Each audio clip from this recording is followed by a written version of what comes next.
Dan prostitusi online ini banyak sekali ini ya. Ada yang BO, melakukan penggerebekan di jadi sejumlah penginapan yang menjadi lokasi transaksinya transaksi prostitusi. baik platform media Polisi sosial menangkap 4 perempuan dan 4 mereka, orang pria. Selain itu, polisi juga menyita puluhan botol suatu minuman tempat keras ya, dan senjata sebagaimana sudah tajam.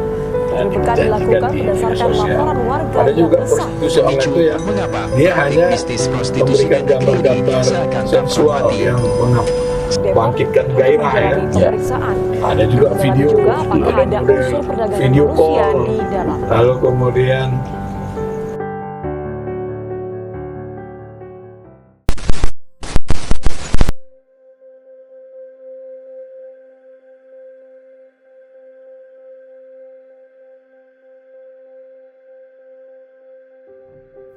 Di tempat seperti ini, di mana orang-orang belajar tentang masa depan, tapi kenapa justru ada yang terjebak dalam masa lalu yang pahit?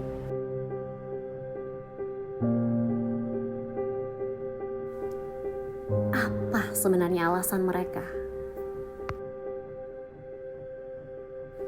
Aku sendiri ingin tahu dari mereka yang melihatnya secara langsung, dari yang menjaga nilai-nilai, dan dari mereka yang paham sisi manusianya.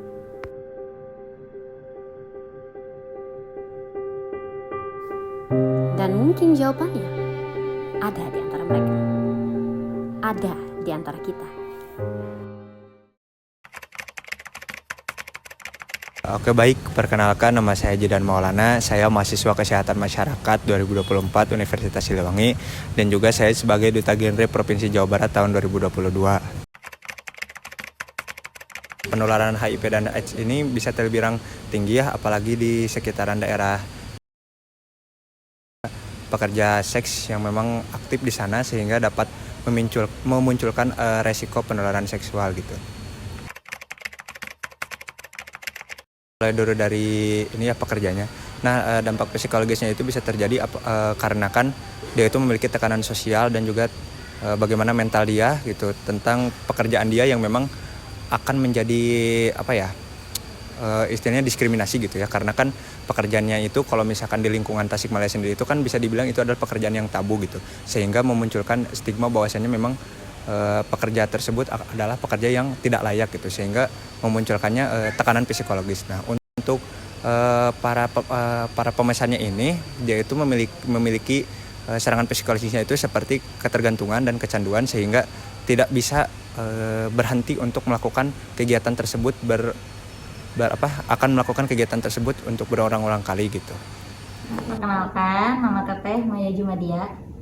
Sekarang bekerja di SMP Taukaji sebagai guru mapel bahasa Arab sama nahwu shoroh.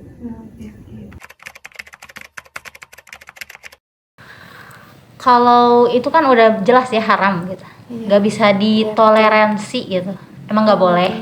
Cuman kalau misalnya kita lihat dari ekonomi, terus latar asuh mereka, kita juga gak bisa memungkiri gitu. Jadi sebagai yang pertama gitu, yang pandang Islam harus dilakukan itu adalah mengarahkan gitu. Gak usah dilarang, gak usah kayak keras dulu gitu. Jadi step by step gitu, diajak dulu gitu. Ditanya dulu kenapa sih kamu bisa terjerumus ke hal seperti itu gitu. Jadi harus pendekatannya lewat diskusi. Ada beberapa pandangan. Yang pertama harus dilihat dulu hukum di Indonesia ini kan bukan pakai Islam gitu. Jadi harus mengikuti hukum yang ada di negara tersebut gitu. Jadi menurut Teteh gitu ya, apakah kalau semisal dikaitkan lagi dengan hukum Islam gitu, gimana sih cara yang efektif buat menanganinya? Kalau dalam Islam yang pertama pasti kalau mereka belum menikah ya pasti si pelakunya teh harus dihukum. Yang pertama dicambuk gitu, diasingkan, tapi itu gak langsung dicambuk gitu, enggak, dilihat dulu biar gitu. ada efek jerak gitu. Yang saya apa ya, yang paling membuat jera itu mereka ditarik dari lingkungan prostitusi gitu ya. Iya.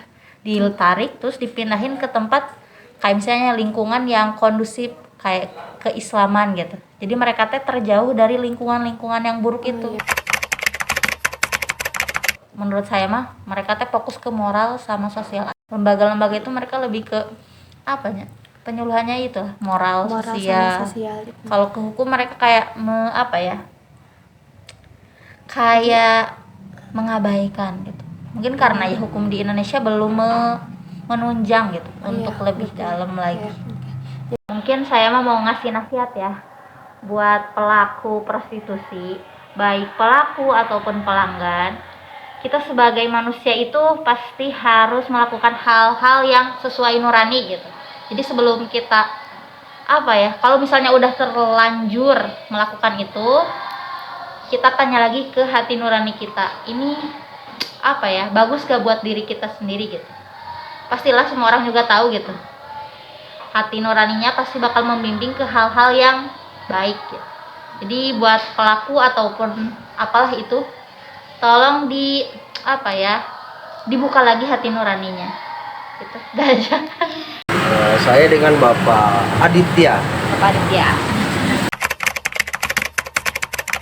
di daerah Cilembang ini. Sebenarnya praktek prostitusi ini ya itu udah ada dari zaman ke zaman ya.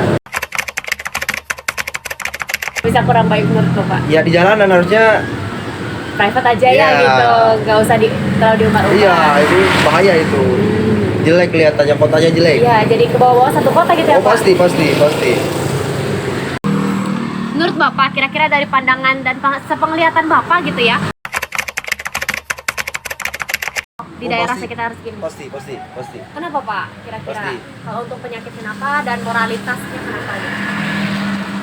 Pokoknya mah untuk penyakit ya karena kurang apa sih ya kali, namanya juga di trotoar kayak gini di jalanan ya, kurang jaga kesehatan lah, kurang bersih juga jadi penyakit.